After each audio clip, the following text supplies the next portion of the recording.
Hey girl, are your healthy habits all over the place or non existent? Do you wish you could find true food freedom, move your body for joy, and really just talk a little nicer to yourself? If you have tried to habit hack your health, but the strategies you've tried just haven't worked for you in your busy lifestyle, then this podcast is for you.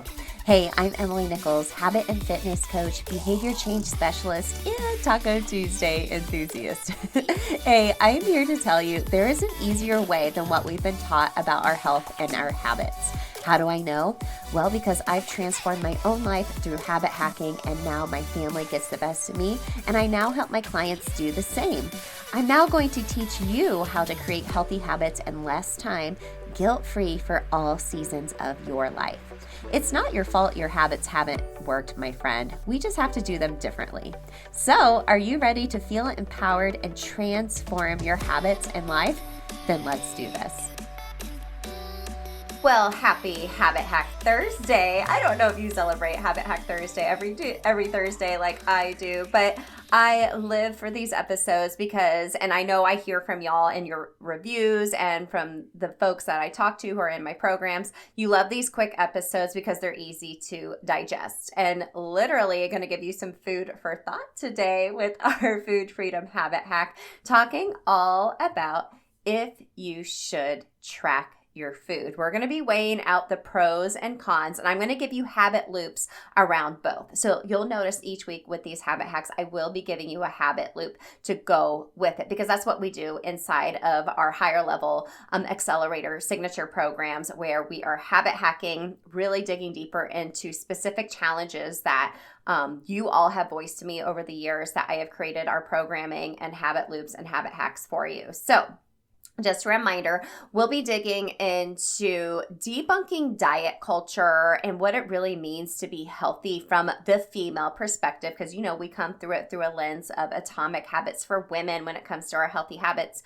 on day 2 of the Healthy Habit Reset. So this is coming up in the next couple of weeks on August 15th, 16th, and 17th. If we've never worked together, this is like your first step in learning basic habit strategy. So I'm going to teach you my 5-step habit change method to help you pivot your habits for any season of your life. Because let's face it, we create these healthy habits for ourselves. We're moving and grooving and, oh, you got a new job, or, oh, this time of year, I feel like the fall is always a big change, or we are, you know, our kids are going back to school. My schedule is changing. You know, I just shared a little bit about how I was in my weekly newsletter about how I loved doing like 5 a.m. at home workouts for years. I loved it. It's what started my own transformation back in 2015.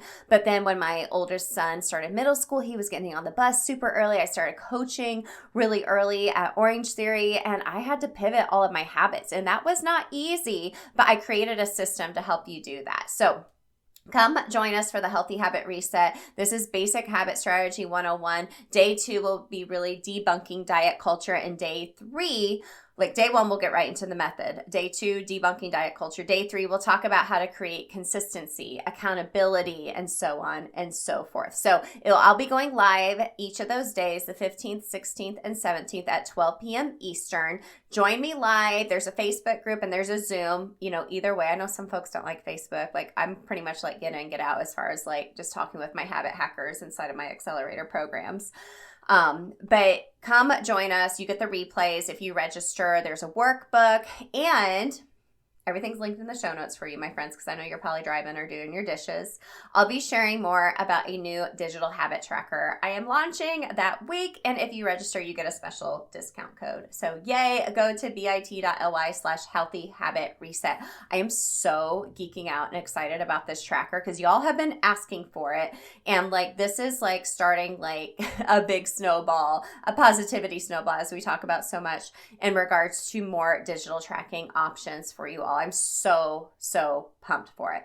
So talking about tracking, especially tracking your food, leads me into today's Food Freedom Habit Hack. Should you be tracking your food? You know, I focus on these 3 fundamental needs: mindset, movement, and food freedom for women, because there's so much confusion out there, and especially with food, right? There's so many different diets out there. It's a bajillion-dollar industry, if that's even a word. There's so many different folks on social media saying, well, I did this or I did that, or here's how to meal prep, here's how to do this, here's how you track your macros, or like if it fits your macros. And that's really confusing. And inside of my Food Freedom Accelerator, like that's our most popular program, we debunk all this, give you some basic objective and subjective data when it comes to women and food and what we need to fuel our bodies, but also eliminating diet culture BS when it comes to our food, and how tracking has really got a bad rap when it comes to food. Okay. If you listened to last week's episode, we talked about tracking and stacking and how your habits will be, you'll be more successful with your food freedom habits with tracking and stacking, and you'll actually be able to pivot, you'll be able to stick. However, I understand that tracking your food can be very triggering. Oh, girl, I get it. It can become very overwhelming and it becomes like a diet then for some folks, right? It's not just data. It defines you, it consumes you sometimes. Or maybe for some folks, it is just data, which good for you. Good for you. I love that for you. But I'm a big believer and gathering data, hence the new habit tracker coming out and the other tools we have inside of the shop, and how we start our habit hacking system on each side of our accelerator with gathering data. But data when we're tracking food doesn't have to be just macros, like, right, your protein, fats, carbs, all that good stuff.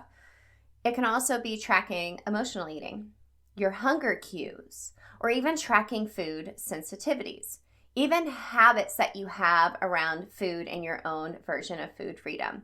Now, I personally will use an app like MyFitnessPal a couple times a year when I find myself in like a hold steady pattern as far as like my eating, just to see where my macros are. I always want to make sure I'm getting enough protein for me because y'all, I'm not getting any younger. I'm 41, almost 42. A girl needs the protein to help fuel my muscles because I'm really leaning into weight training this year.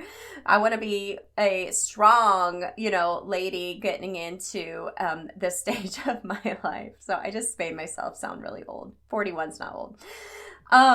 But I personally do that, but I don't track my macros every day because that's too much data for me, and that's just too overwhelming for me. But maybe that is for you, right? And I want you to consider the pros and cons of tracking your food and not tracking your food.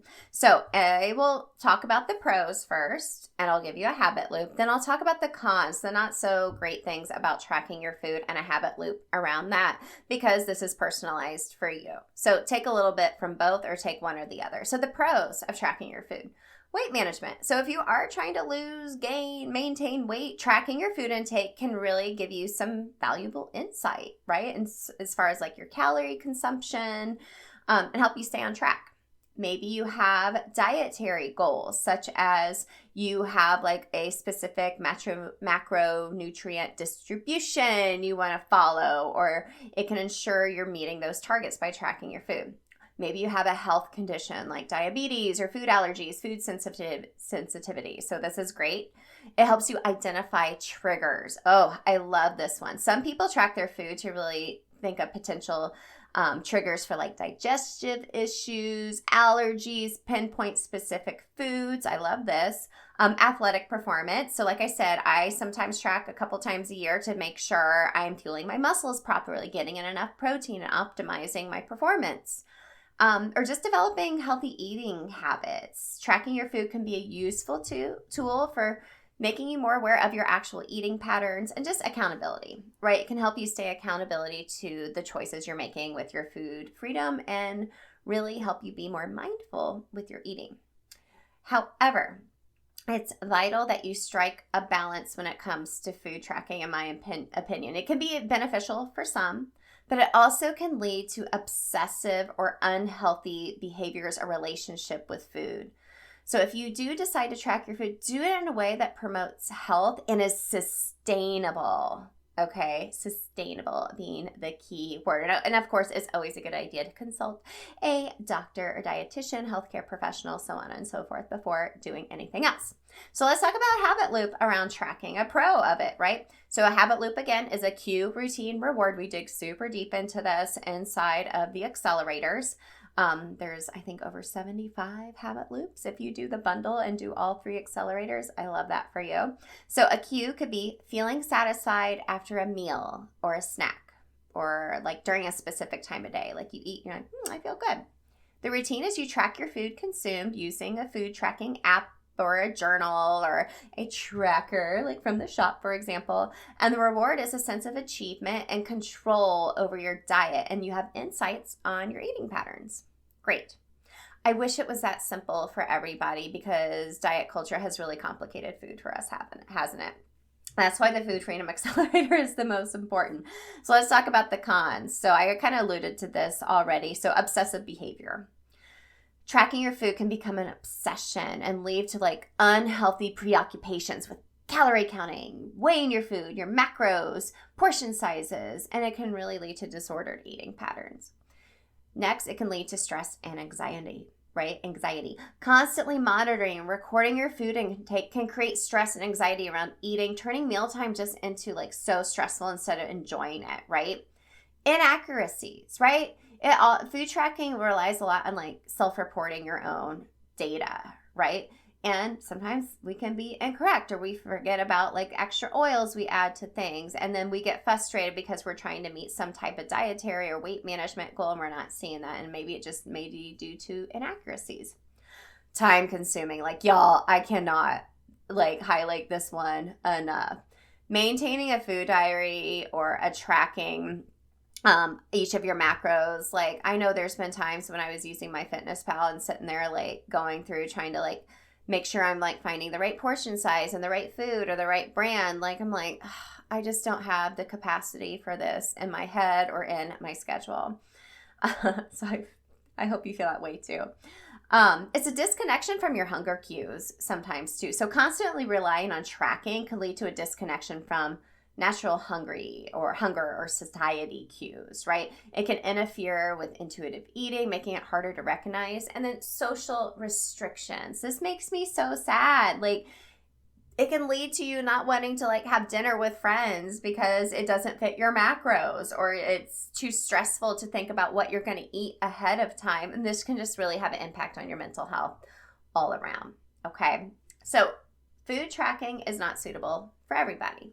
It's either tracking your macros, or maybe it's tracking triggers for emotional eating. Like I said, I want you to rethink what food tracking means for you. It doesn't have to be your macros. It can be a lot of other habits around your food in order to help you find true food freedom habits. Okay, so let's talk about a habit loop around maybe the cons of tracking your food.